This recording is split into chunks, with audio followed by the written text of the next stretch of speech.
वो बीते पर सत्य न बीता, सब हारा पर सत्य न हारा।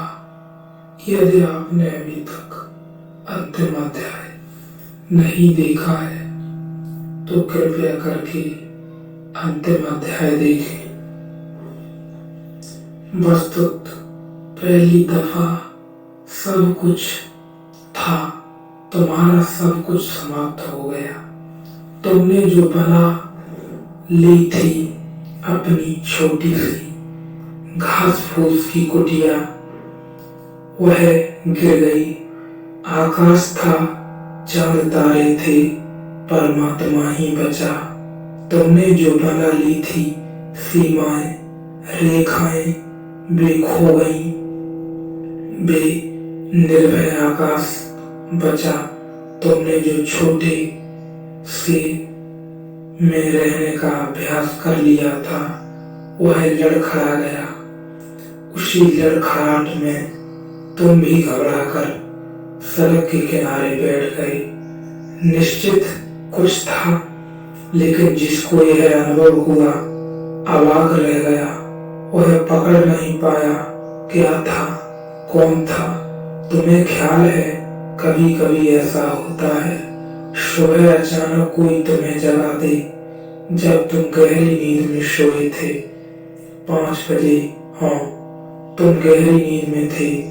रात की सबसे गहरी घड़ी थी।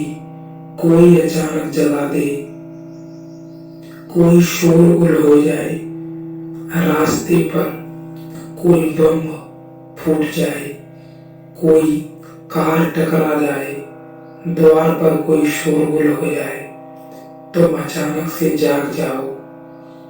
अचानक नींद से एकदम होश में आ जाओ। नींद की गहराई से तीर की तरह आ जाओ। साधारणतः हम सब आते हैं नींद की गहराई से तो धीरे धीरे आते हैं। पहले गहरी नींद छूटती है, फिर धीरे धीरे सपने तैरना शुरू होते हैं।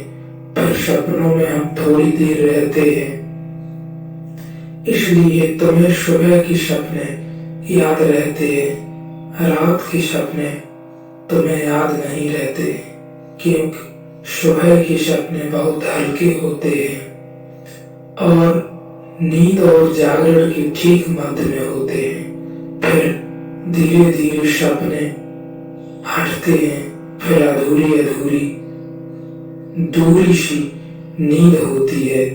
फिर धूप छाप की आंख बिचौली चलती है। थोड़ी देर क्षण भर को लगता है जागे, क्षण भर को फिर नींद में हो जाते हैं, करवट बदल लेते हैं, तब लगता है जागे हैं। बीच में आवाज भी सुनाई दे जाती है कि पत्नी चाय बनाने लगी, कि बर्तन गिर गया, कि दूध वाला आ गया, कि राह से कोई गुजर रहा है, कि नौकरानी ने दस्तक दी, कि बच्चे स्कूल जाने की तैयारी करने लगे। फिर करवट लेकर फिर तुम एक गहराई में डुबकी लगा जाते हो। ऐसा धीरे धीरे सतह पर आते हो। फिर तुम आंख खोलते हो। लेकिन अगर अचानक कभी कोई घटना घट जाए तो तुम तीर की तरह गहराई से सीधे जागरण में आ जाते हो। आंख खोलकर तुम्हें लगेगा अचानक तुम कहाँ हो, कौन हो। एक क्षण को कुछ समझ में ना आएगा। ऐसा तुम सबको हुआ होगा। कभी किसी घड़ी मैं कौन हूँ, नाम पता भी याद नहीं आता, कहाँ हूँ यह भी समझ में नहीं आता। जैसे किसी अजन्मी दुनिया में अचानक आ गए हो। यह क्षण भर ही रहती है, बात फिर तुम संभल जाते हो, क्योंकि यह धक्का कोई बहुत बड़ा धक्का नहीं है। और फिर इसके तुम अभ्यासी हो गए हो। रोज ही यह होता है। रोज सुबह तुम उठते हो, सपने की दुनिया से वापस जागृति की दुनिया में लौटते हो। यह अभ्यास पुराना है, फिर भी कभी कभी अचानक हो जाए तो चौंका जाता है, घबरा जाता है, असली जागरण जब घटता है तो तुम बिल्कुल ही अवाक रह जाओगे। तुम्हें कुछ समझ में ना आएगा क्या हो रहा है। सब सन्नाटा और शून्य हो जाएगा। न दृष्टा रहा, न दर्शक, न दृश्य, सब कुछ समाप्त हो गया। फिर भी कुछ था। इस कुछ की ही तुम व्याख्या कर सको, इसीलिए इतने शास्त्रों पर मैं बोल रहा हूँ। इस कुछ की ही तुम व्याख्या करने में समर्थ हो जाओ। इस कुछ को तुम अर्थ दे सको। इस कुछ की भी तुम प्रतिविज्ञा कर सको। इस कुछ की भी परिभाषा कर सको। नहीं तो यह कुछ तुम्हें डुबा लेगा। तुम बाढ़ में बह जाओगे। तुम्हारे पास खड़े होने की कोई जगह रहे, इसीलिए इतनी बातें कह रहा हूँ। सब कुछ समाप्त हो गया, फिर भी कुछ था।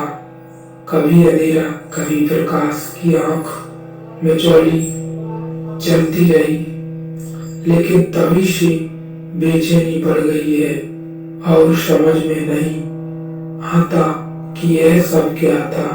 जो मैं कहता हूँ उसे संभाले जाओ, उसकी मंजूषा बनाओ। उसे ज्ञान मत समझना, जानकारी ही समझना। समझ पूर्वक उसकी मंजूषा बनाओ, फिर धीरे धीरे तुम पाओगे। जब जब अनुभव घटेगा, जो अनुभव घटेगा, उस अनुभव को सुस्पष्ट, सुविष्टित कर देने वाले मेरे शब्द तुम्हारे अचेतन से उठकर खड़े हो जाएंगे। मैं तुम्हारा साक्षी बन जाऊंगा, मैं तुम्हारा गवाह हूँ। लेकिन अगर सुनते वक्त तुम मेरे साथ विवाद कर रहे हो तो फिर मैं तुम्हारे गवाह न बन सकूंगा। अगर सुनने ते वक्त तुम मुझसे किसी तरह का आंतरिक संघर्ष कर रहे हो, तर्क कर रहे हो, अगर सुनते वक्त तुम्हें मुझे सहानुभूति प्रेम से नहीं सुन रहे हो, विवाद कर रहे हो, तो मैं तुम्हारा गवाह न बन सकूंगा। क्योंकि फिर तुम जो अपनी मंजूषा में रखोगे वह मेरा नहीं होगा, तुम्हारा ही होगा।